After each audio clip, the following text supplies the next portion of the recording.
ದಾಹ ದಾಹ, ಮಳೆ ಇಲ್ಲ, ನೀರಿಲ್ಲ, ಕೆರೆ ಕಟ್ಟೆಗಳೆಲ್ಲ ಬರಿದಾಗಿ ಹೋಗಿವೆ, ನದಿ ಬತ್ತಿ ಹೋಗಿದೆ, ಜನರಿಗೂ ಜಾನುವಾರುಗಳಿಗೂ ನೀರಿಲ್ಲ. ಅಯ್ಯೋ, ಏನು ಮಾಡೋದು?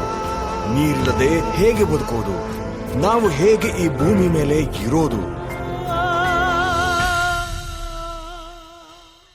ಭೂಮಿಯ ಮೇಲೆ ನೀರಲು ಬೇಕು ನೀರು, ನಾರಿಯ ಬಾಳ ಅರಳಿಸೋ ಈ ನೀರು.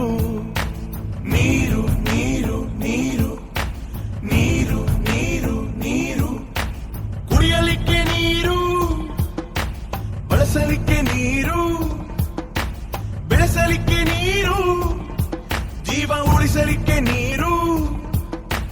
ಚಿನ್ನವಿಲ್ಲದೆಯೋ ಬದುಕು ಸಾಧ್ಯ, ಹಣವಿಲ್ಲದೆಯೋ ಜೀವನ ಸಾಧ್ಯ.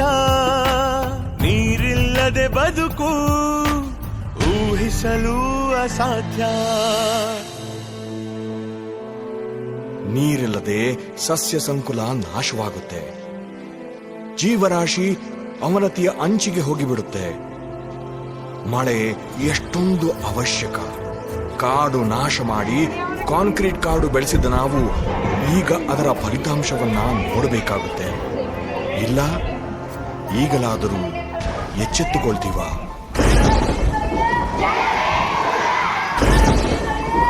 ಮಳೆ ಮಳೆ, ಎಲ್ಲೆಲ್ಲೂ ನೀರು, ಎಲ್ಲೆಲ್ಲೂ ನೀರು.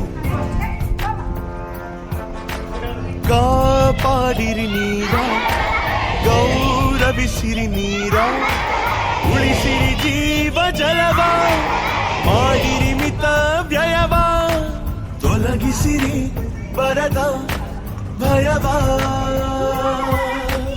ನೀರೇ ನಮ್ಮ ಆಸ್ತಿ, ನೀರ ಕೆಡಿಸಿದರೆ ಆಗುತ್ತೆ ಶಾಸ್ತಿ. ನೆನಪಿಡಿ, ನೀರು ನಿಸರ್ಗದ ಆಸ್ತಿ, ಅದರ ಮೌಲ್ಯ ಎಲ್ಲಕ್ಕೂ ಜಾಸ್ತಿ. ಇಂದು ನೀರು ಉಳಿಸಿದರೆ ನೀವು ಮುಂದೆ ನಿಮ್ಮ ಮಕ್ಕಳಿಗೆ ಇರುವುದು ಸುಖವು. ಜಲಕ್ಷಾಮ ಬರುವ ಮುನ್ನ ಎಚ್ಚೆತ್ತುಕೊಳ್ಳೋಣ, ಹನಿ ಹನಿ ನೀರನ್ನು ಗೌರವಿಸೋಣ.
Gracias.